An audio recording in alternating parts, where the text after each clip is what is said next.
Hi there, this is Ranjit and I have this new Moto G, the third generation, and in this video we'll be looking at the camera performance. And Motorola has said that they have really improved the camera on this new Moto G3 and now it has a 13 megapixel sensor, and it's the same sensor that was used on the Nexus 6. Also, another improvement is now we have dual tone flash. And regarding the front facing camera, it's a 5 megapixel shooter. And I've taken a lot of sample shots and even videos. I'll show you all of them a bit later. But before that, let me show you the camera interface. And they have also added one more gesture. If you just do this double chop, it just switches on the flashlight. So that is new. And we still have this gesture. If you just twist, it opens the camera, and the camera interface is again very basic, like we find on most and stock Android devices. That hasn't changed a lot, and as you can see, the interface is really simple. We have this tap to focus, and if you just click in, it takes the picture.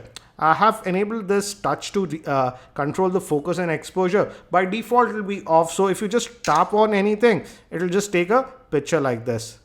As you can see, sometimes it takes up half a second to focus, but again, I would say it is really fast. But if you want more granular control, you can enable this to control the exposure. And here now, if you just tap into an area, for example, I'll just tap into this area. Now I can just move around this ring, and as you can see, it adjusts the exposure. So you can adjust the exposure like this. And we also have other settings like HDR. By default, it is in auto mode and it does a decent job. Also, the flash is actually really nice, and we also have the night mode. And in terms of video, it can record in 1080p or 720p slow motion. And we also have settings for widescreen or standard. By default, it will be at widescreen, hence it takes photos at 9.7 megapixel. And so let me just get out. So it's a very basic interface. Now, as I've mentioned, I've taken a lot of sample shots. So let me show you these sample shots so that you can judge the camera quality. These were shot with the rear-facing camera of the new Moto G, and as you can see, the new 13 megapixel sensor does a very good job in outdoor lighting. The pictures are sharp, they have a lot of detail, and even in terms of exposure, it does a very good job. So I was very satisfied with the rear-facing camera of this new Moto G, and definitely the new 13 megapixel sensor does a very good job. Even in difficult exposure conditions, the picture quality was very good. And when we talk about color accuracy, the colors were also very natural in my opinion. With the rear facing camera of this new Moto G3, and the audio that you're hearing is also being recorded by the internal microphone of this device. And this is my roof garden, and there is a little bit of wind, so there might be wind noise. And I'm doing this handheld, and there is a lot of wind, so there might be wind noise, but let me actually slowly pan. And if you just tap it'll take a picture. You can't adjust the focusing within the video, but you be a judge. What do you feel about the video recording? And it records video at 1080p, and now as you can see, there is quite a bit of wind. And now I'm just going to walk back.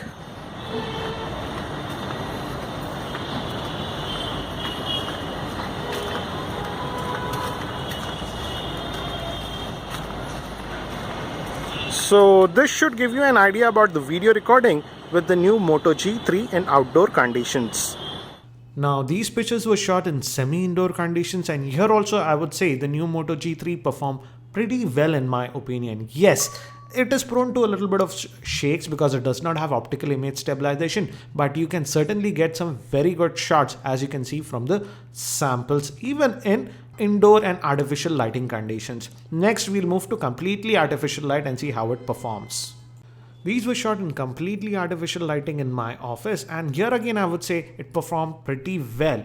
This was with the flash, but if you switch off the flash, yes, there is a little bit of noise in the pictures, and you have to be careful because it does not have optical image stabilization. So if you have steady hands, you can take some decent pictures even in artificial lighting.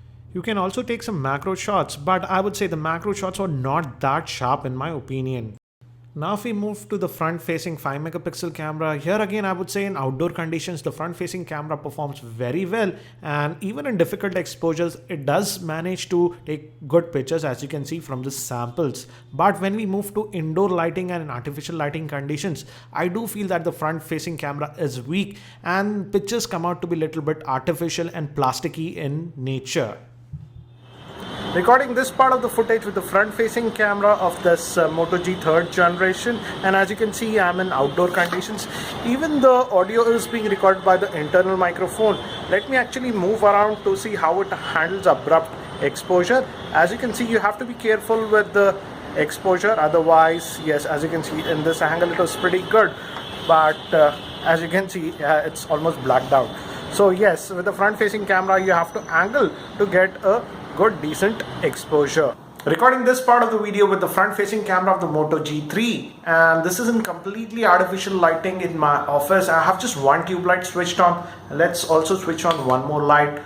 So this will give you an idea regarding the front facing camera in indoor lighting conditions. So what do I feel about the camera performance on this new Moto G? As you have seen from the sample shots, the camera has been really improved on this new Moto G3. The rear facing camera, particularly in outdoor conditions, takes very good photographs, and also the shutter speed is really fast. The moment you click, it takes the pictures. Also in terms of focusing, it was really fast. But when we move to indoor conditions, yes, it is highly improved compared to other Motorola Moto G devices.